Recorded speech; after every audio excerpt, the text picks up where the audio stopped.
Olá pessoal, professor Alexandrino Lobão, vamos à nossa revisão do 7º ano, terceira etapa, conteúdo, circunferência e triângulos, ok? Vamos lá.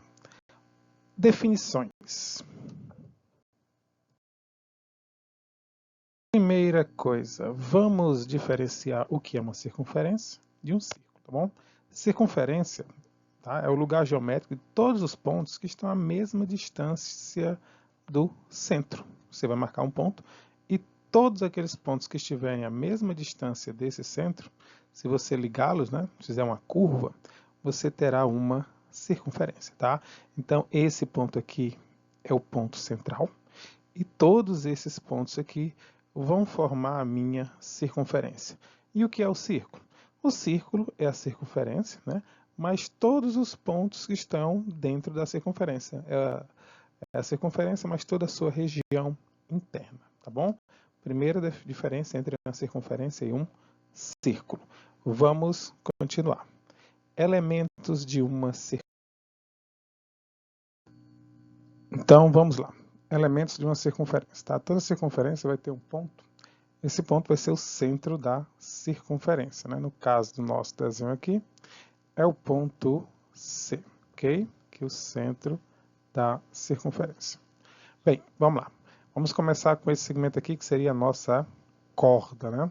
O que é uma corda, né? É qualquer segmento que une dois pontos da circunferência. Vou pegar aqui o ponto C e o ponto D sobre a circunferência. Se eu ligar esses dois pontos, eu tenho uma corda, ok? Próximo, nós temos o raio, né? O que é o raio? É o segmento, né, que vai desde o centro da circunferência, como foi dito aqui, é o centro da circunferência, até qualquer ponto da circunferência. Isso aí vai me dar o nosso raio. Nosso raio aqui seria AC. O próximo elemento seria o diâmetro, né? O que é o diâmetro? O diâmetro nada mais é do que uma corda que passa exatamente pelo centro de uma circunferência, tá? Então, a corda é D, passa pelo centro, ela vai ser chamada de diâmetro. Geralmente nós representamos o diâmetro pela letra D e o raio pela letra R. E aí você tem a primeira relação, né? Que o diâmetro é formado por dois raios, tá bom? E o último elemento da circunferência seria o arco da circunferência, né? O arco da circunferência seria um pedaço da circunferência, tá? Você pega dois pontos, em vez de você uni-los, né, formando um segmento, você percorre a circunferência, então você vai ter dois arcos, na verdade, né? Você vai ter esse arco aqui, o arco menor FG, e o arco maior FG, porque eu também posso ir aqui pelo outro lado, né? Eu também vou chegar no ponto G. Então, eu tenho dois arcos. Geralmente, o arco que nós analisamos, né, é o arco menor. Então, o arco menor FG. Ok, pessoal? Adiante. Os exercícios do livro. Nós temos esse pequeno exercício que é para você completar, tá bom? A primeira fala assim, é a figura geométrica formada por todos os pontos de um plano que distam igualmente de um ponto fixo desse plano. Essa é a definição de circunferência. Próximo, é o segmento que une dois pontos da circunferência passando pelo centro. Aquele segmento que passa pelo centro é o diâmetro. Próximo, é qualquer segmento que tem como extremos dois pontos distintos da circunferência. Essa é a nossa definição de corda.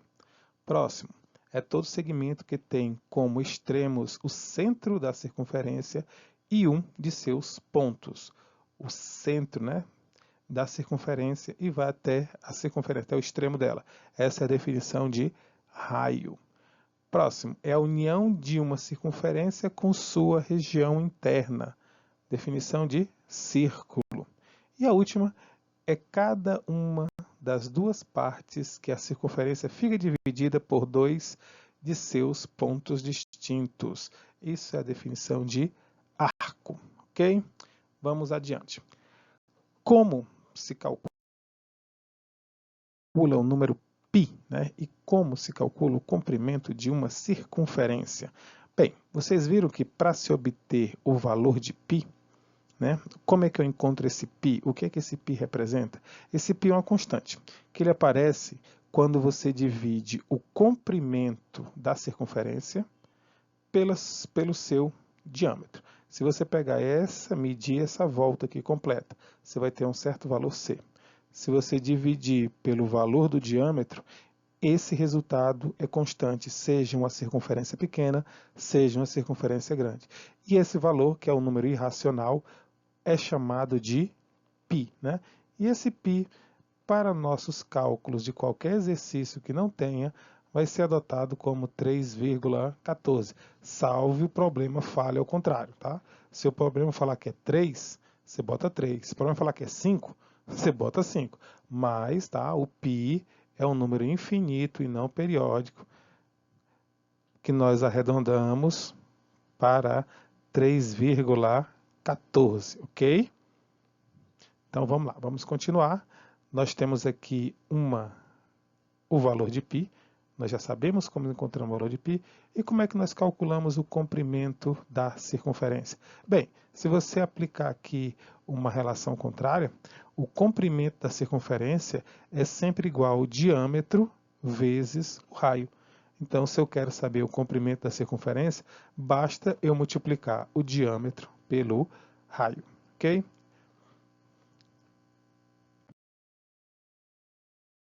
Vamos a alguns exemplos, tá bom?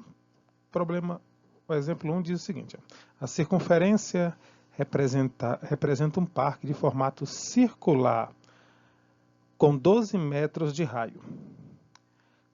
Um ciclista deu 8 voltas completas em torno desse parque. Calcule quantos metros ele percorreu nessas voltas. Vamos lá, preste atenção. Esse parque aqui, ele tem raio, né? Aliás, ele tem raio, isso mesmo, ele tem raio, a distância do centro até a circunferência de 12 metros. Primeira coisa que o problema diz. Segundo, ele disse que foram dadas 8 voltas, ok? 8 voltas. Então, o que é que eu tenho que fazer? Primeiro calcular uma volta, depois me preocupar com o total de voltas.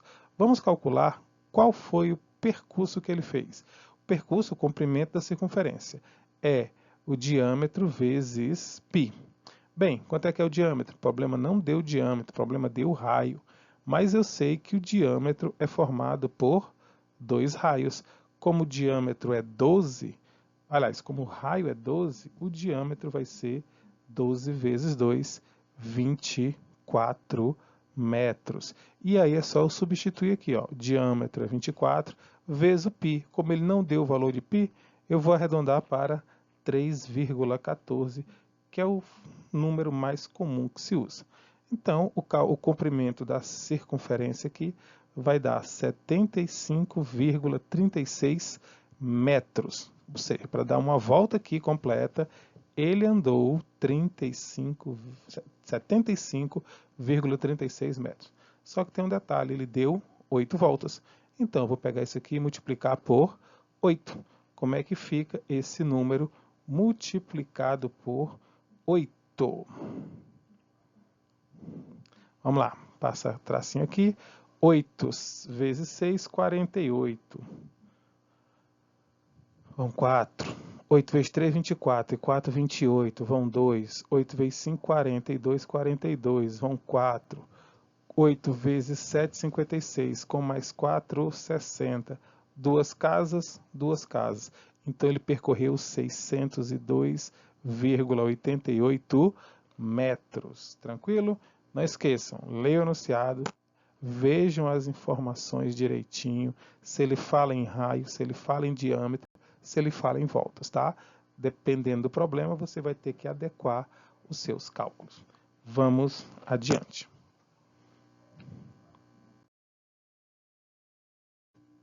Então vamos lá, pessoal. O segundo exemplo fala o seguinte: o comprimento de uma piscina redonda mede 37,68 metros. Né? Vamos determinar a medida do seu diâmetro. Então, neste problema, ele quer saber quanto é que mede o diâmetro. Vou passar aqui o diâmetro mais próximo do diâmetro. Né? Ele quer saber quanto é que mede o diâmetro. Ok? O diâmetro aqui. E ele deu o comprimento da circunferência. Ele disse que o comprimento é 37,68 metros. Quer saber qual é o diâmetro. Como é que eu vou fazer? Muito simples. Tá? Se, para calcular o comprimento, eu tenho que multiplicar o diâmetro pelo π, Se eu quiser calcular o diâmetro, é só pegar o comprimento e dividir pelo π. No caso, eu vou pegar 37,68 e dividir por 3,14, que é o nosso valor de π mais usado, tá bom? Quando o problema não fala nada, use esse número. Dividir com número com vírgula, você iguala as casas, já são iguais, esquece a vírgula. Então, minha divisão vai ser 3.768 dividido por 314. Vamos lá, 378 é bem próximo de 314, dá 1. 1 vezes 314, 314 para 376 vai dar 52. Ou melhor, 62. Baixa o 8. Bem, 628 dividido por 324, isso aqui é 2. 2 vezes 314, 628 para 628, 0. Isso quer dizer que o diâmetro dessa piscina é de 12 metros, ok? Vamos ao próximo. Bem, agora o conhecimento é sobre os triângulos, tá? Pequena revisão sobre os triângulos. O que é o triângulo? Triângulo é aquele polígono que tem a menor quantidade de lados possível, 3 lados. Ele tem 3 lados, ele vai ter 3 vértices, ele vai ter 3 ângulos internos, ele vai ter 3 ângulos externos. A única coisa que o triângulo nunca tem é uma diagonal, tá bom? Então, os lados, vocês sabem que são sempre segmentos, formados por 2 letras mais um tracinho em cima, que é a representação de segmento. Os vértices são o ponto de encontro desses segmentos, por isso que eles são representados por letras maiúsculas. Tá? Os ângulos, dependendo do problema, pode vir formado só com uma letra. Tá? O ângulo A, basta eu colocar A. Quando eu tenho muitos elementos no triângulo, aí às vezes eu preciso dar eu tenho que melhorar a precisão para que você entenda qual é o ângulo que eu estou falando. Então, para isso eu uso os 2 lados que formam esse ângulo. Então, fica aqui o ângulo BAC, falando aqui do B, né, que forma com o A e com o C, ok? Então, dependendo do problema, você vai usar uma representação. Ou essa aqui, a primeira, que é essa aqui, que é a mais simples, ou quando os problemas são mais complexos, eu acabo tendo que usar essa, tá bom? Mas não se preocupem, vocês vão conseguir diferenciar uma da outra em cada problema. Continuando. Os triângulos se classificam, pessoal, de duas maneiras, tá? Nós podemos classificar os triângulos quanto aos lados ou quanto aos seus ângulos. Quanto aos seus lados, seguindo a ordem que tem aqui, triângulo equilátero. Tá? Equilátero, lados equivalentes. Então, triângulo equilátero é aquele triângulo que tem 3 lados iguais. Consequentemente, 3 ângulos também iguais. Tá? O triângulo isósceles, ele tem 2 lados iguais. Consequentemente, 2 ângulos iguais. O terceiro aqui vai ser diferente. O triângulo escaleno, 3 lados diferentes. Consequentemente, 3 ângulos diferentes. Okay? Porque diz aquela relação, né? Se o triângulo tem lado diferente, terá ângulo diferente. E oposto ao maior ângulo estará o maior lado. Vamos classificar agora o triângulo quanto aos ângulos. Quanto aos ângulos, os triângulos são classificados com retângulo, aquele que tem um ângulo reto. Acutângulo, aquele que tem todos os ângulos agudos. Tá? O retângulo ele tem um ângulo reto e, consequentemente, 2 agudos. Tá? O acutângulo tem os 3 agudos. E o obtusângulo tem somente um ângulo obtuso. Os outros 2 têm que ser obrigatoriamente agudos. Okay? Detalhe importante de saber que eu posso ter um triângulo escaleno. Ele pode ser obtusângulo, ele pode ser acutângulo, ele pode ser equilátero, sem problema nenhum. Um triângulo isósceles, ele só aliás, um triângulo aqui é isósceles, né? Ele pode ser acutângulo, ele pode ser obtusângulo e ele pode ser retângulo. Eu posso ter um triângulo retângulo e isósceles, né? Desde que, né, os ângulos iguais sejam aqueles menores que 90, logicamente. E eu posso ter, quando eu falo do triângulo equilátero, ele é meio amarrado, porque os valores dele são muito fixos. Então, num triângulo equilátero, é o único que eu conheço sempre os valores dos seus ângulos. todo triângulo equilátero tem os 3 ângulos medindo 60. Então, o triângulo equilátero só é acutângulo, ok? Continuando.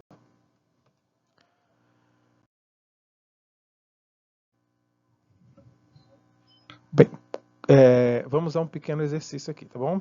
Quantas classificações de triângulo assinale a alternativa correta? Vamos fazer a letra aqui, ó. Um triângulo isósceles possui 2 lados com comprimentos iguais. Essa parte está certa. Entretanto, não é possível afirmar nada sobre seus ângulos.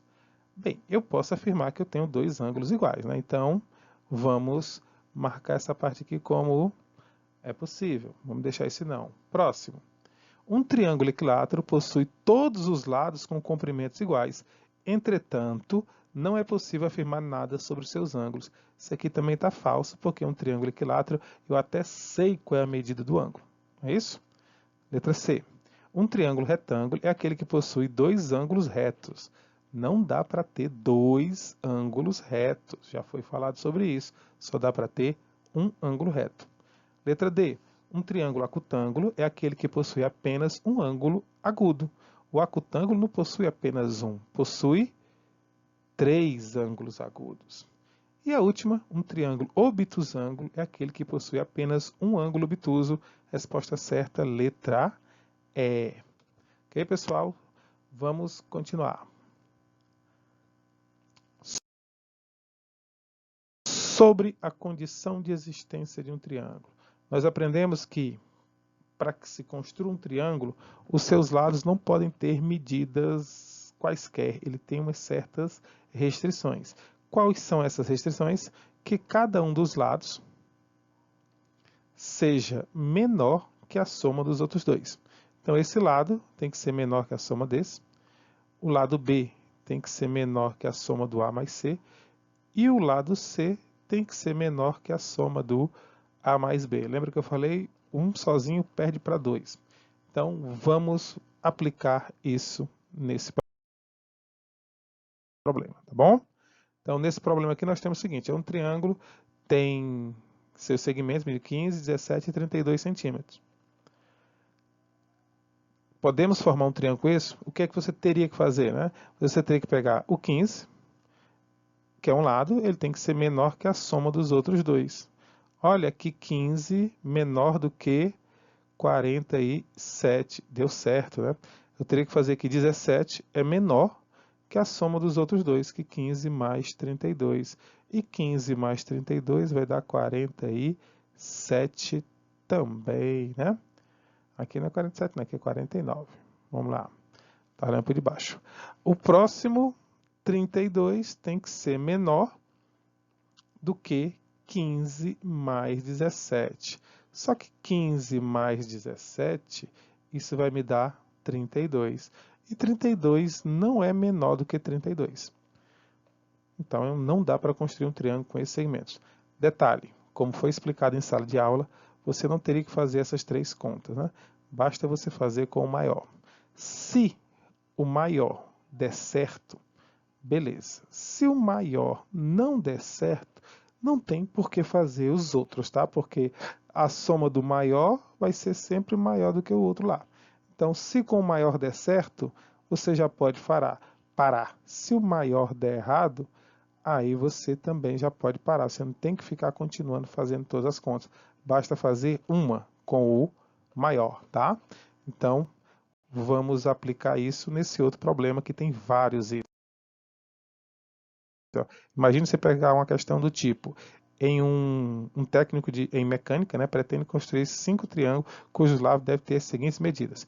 Em quais casos isso ocorre? Né? Tem essas medidas todas e ele tem que fazer com essas todas. Dá para fazer com essas todas? Fazer 3 contas para cada, teria 15 contas aqui. Então, eu vou reduzir para uma única conta. Né? O maior lado tem que perder para os outros dois. Isso aqui dá 14, né? 1 perdeu para 2, aqui dá. O próximo, o maior é 15, menor que 9 mais 12. 9 mais 12 dá 21. Aqui também deu certo. O próximo aqui, maior é 15, menor que 12 mais 12. 12 mais 12 dá 24. Aqui deu certo. O maior aqui é 9. 9 tem que ser menor que 8 mais 4. 8 mais 4 vai dar 12. Também deu. E o último, 21, menor que 20 mais... Olha, 10 mais 10, né? 10 mais 10 que vai dar 20. 20 não é menor que 21. 20 é maior que 21. Então, esse nó aqui estaria errado. Não dá para fazer na última opção. Um triângulo tem um lado maior medindo 10. Então, vamos dizer que esse aqui é o maior lado do triângulo e mede 10. E um dos outros lados mede 8. Vamos supor que esse aqui seja o lado que mede 8, ok? Ele quer saber qual é a medida mínima do terceiro lado. Qual é a medida mínima desse lado aqui? Pelo que nós vimos, né, um lado tem que ser menor que a soma dos outros dois. Eu também dei uma explicada em sala de aula, falei o seguinte, esse tipo de problema que está faltando um dos lados, o que é que você vai fazer? Para descobrir o lado que falta, você vai fazer apenas o seguinte, você vai pegar aqui o lado que falta, está entre a diferença e a soma dos números que você tem aqui, dos outros dois lados. Então, 10 menos 8 dá 2, menor que A, menor que 18. Isso quer dizer que esse lado aqui, né, tem que ser... Aí nós temos uma restriçãozinha aqui, ó, o maior é 10. Então, não vou escrever os números de 3 até 18. Vai ser 3, 4, 5, 6, 7, 8, 9. O 10 é o maior. Então, não posso passar do 10. Eu não vou ter que colocar aqui 10, 11, 12, 13, 14, 15, 16, 17 e 17. Esse seria o último. Vou colocar lá que deu. Então, eu teria todas essas possibilidades. Porém, o enunciado fala assim, ó, em um triângulo, o maior lado medindo 10. Então, 10 é o maior. Então, nenhum desses números podem ser considerados. Eu ficaria limitado a 3, 4, 5, 6, 7, 8 e 9. Porém, ele diz que quer, dentre esses números, a medida inteira mínima. Dessas medidas inteiras, a mínima é o 3. Então, a resposta para esse problema é que o lado A vai medir 3 centímetros. Ok?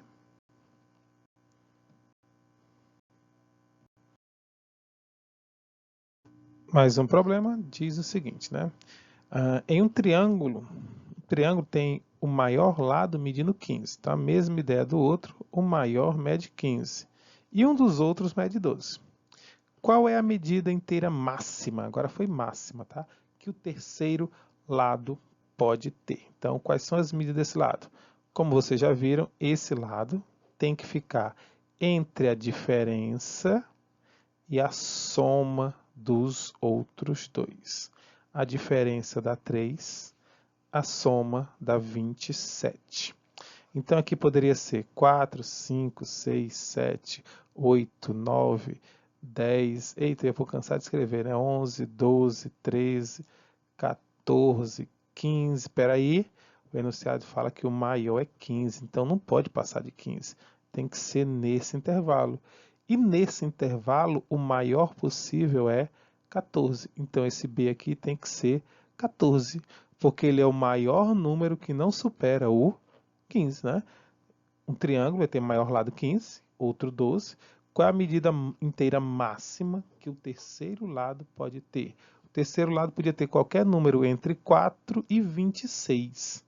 Ou melhor, do 4 ao 26, né? Só que o maior é 15, então 26 está fora, 25, 24, até o 15 está fora. Consequentemente, a resposta será 14. Vamos lá, soma dos ângulos internos de um triângulo. Qualquer triângulo, seja ele qualquer triângulo que nós tivermos, a soma dos ângulos internos é sempre igual a 180. Então, se pegarmos aqui o ângulo A, somarmos com o ângulo B, somarmos com o ângulo C, a soma desses três ângulos, o ângulo A mais o ângulo B mais o ângulo C, a soma desses três ângulos é sempre igual a 180, tá bom? Então vamos praticar isso em alguns exercícios. Vamos calcular o ângulo desconhecido e aproveitar e classificar esse triângulo quanto aos lados e quanto aos ângulos, tá? Primeiro quanto aos ângulos, porque o problema aqui fala em ângulos. Então, se você tem 3 ângulos de um triângulo e 2 são conhecidos, é só você somar os 2 ângulos conhecidos, vai dar 89, e subtrair de 180. Isso aqui vai dar 91. Então, esse ângulo Y vale 91 graus. Consequentemente, vamos lá, nós temos a seguinte informação agora. Esse ângulo mede 91, esse ângulo mede 60 graus e esse outro ângulo mede 29 graus. Nós temos um triângulo obtusângulo, tá? Obtusângulo. Por quê? Porque eu tenho um ângulo maior do que 90. Ah, mas deu só 91, mas 91 é mais do que 90, ok? E esse triângulo ele é escaleno. Por quê? Porque se ele tem 3 lados iguais, consequentemente ele terá, aliás, 3 lados diferentes, né? Consequentemente ele terá 3 ângulos diferentes, tá bom? O próximo triângulo eu já posso classificá-lo como retângulo, porque um triângulo só pode ter um ângulo reto e ele vai ser o maior. Então esse triângulo é retângulo, ok? Se nós temos aqui um triângulo retângulo, falta só descobrir o Z, para saber se ele tem 2 ângulos iguais ou não. Bem, se você somar 90 com mais 52, vai dar 142. E 142 para 180, isso vai me dar 38. Então, esse ângulo Z aqui vale 38 graus. Se ele vale 38 graus, né, nós já sabíamos que ele era retângulo. Agora nós temos certeza que os 3 ângulos são diferentes. Então ele também vai ser escaleno, ok? Vamos ao próximo. Triângulo, nós já vamos enxergar aqui, ó, esses 2 lados iguais. Então nós já sabemos que ele é isósceles, tá bom? E agora vamos descobrir quanto é que mede esse terceiro ângulo. Então, nós temos 180. O de cima é 50. Então, isso quer dizer que sobra 130 graus para esses dois aqui. Quando eu dividir por 2, vai dar 65 para cada. Então, esse triângulo, além de ser isósceles, ele vai ser acutângulo, com 2 ângulos de 65. Próximo triângulo, 1, 2, 3. 3 ângulos iguais. Ele é equilátero. E se ele é equilátero, vamos agora descobrir. Olha, nem precisaria, nós já saberíamos que os outros dois são 60. Vamos fazer só uma comprovação, tá bom? Bem, eu tenho 180 aqui. Tiro esses 60, sobram 120. E se eu dividir 120 para os outros dois, dá 60. Então, como eu tinha dito antes, o triângulo equilátero é sempre acutângulo, né? Acutângulo, ok? Vamos a mais um exercício. Bem, sobre as propriedades, para finalizarmos aqui. Primeiro, a soma dos ângulos internos de um triângulo é sempre igual a 180. A soma dos ângulos externos do triângulo, ou de qualquer figura, na verdade, é sempre 360. O menor lado é sempre oposto ao menor ângulo, tá? E vice-versa. E o maior lado será sempre oposto ao maior ângulo interno, tá? Do triângulo. E a recíproca também é verdadeira. Se for o ângulo interno for maior, será o maior lado. Ok? Espero que vocês tenham gostado da revisão. Boa prova!